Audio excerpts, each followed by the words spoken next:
Hello folks, you might think I've lost my mind because I'm doing a review of a Premier Inn room, but this is not a normal Premier Inn room, it's a Premier Plus room. So let's have a look. I'm at the Premier Inn, it's called Birmingham Airport stroke NEC. Let's put some light on in here.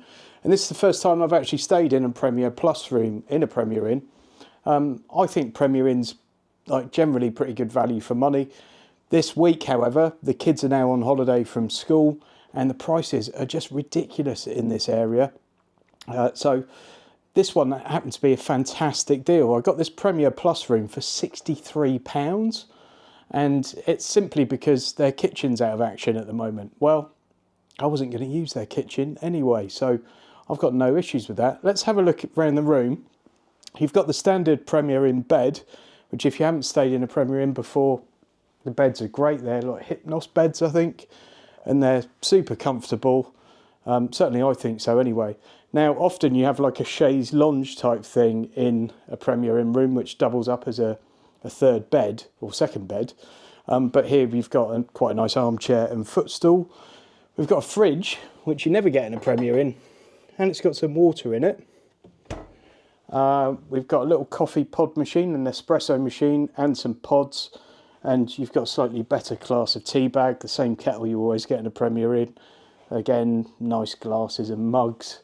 Probably a little bit of an enhanced working area, I would say. There's an HDMI in there, so you could plug your laptop into the TV or something, I guess, or a Fire Stick or something like that. A couple of plug sockets. No USBs, which seems a little bit of an oversight, I would say. And a nice comfy chair. I will be working here tonight, so that's a bit of a result. And a nice lamp. You've then got a little stool here, just somewhere to put your bags, which is always welcome. I think that's a fairly standard Premier Inn TV these days. And then an ironing board and iron in there. Quite often in a Premier Inn, you have to actually go down to reception and ask for an ironing board and an iron. So it's a fairly basic thing that is quite handy to have in your room. Hairdryer, I obviously get a lot of use from that.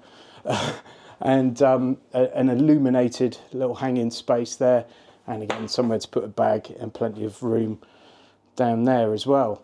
Now into the bathroom, and this does feel like an upgrade. Usually you've got a bath in a Premier Inn, but this one's got a shower, but it's a great big shower and it's got a rainfall head.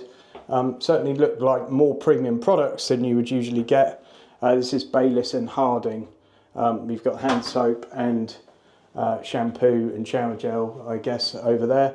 A couple of towel hangers, and all the rest of it's fairly sort of standard Premier Inn, I guess. So I wouldn't say it's like a massive upgrade over the standard room, but I think the standard room generally is pretty decent at Premier Inn. Certainly it's consistent. Like, you're never going to really go to a really bad Premier Inn. There are a few that I've stayed at over the years, but I've stayed at hundreds of them. And 9 times out of 10, you just know what you're getting.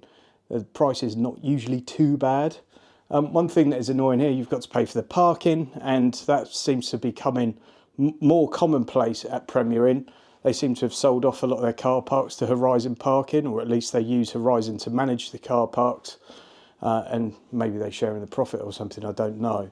But just always grates a bit. I'd actually rather they just put that price onto the price of the room and you paid it that way. I don't know if I'd be so annoyed about it if that were the case.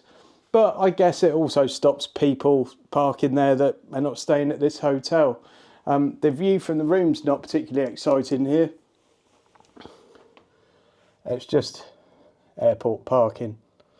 So yeah, not the most exciting of views. So there it is, that's the Premier Inn Plus room. This is my first experience of it. I think it's a really good sized room. It's well appointed.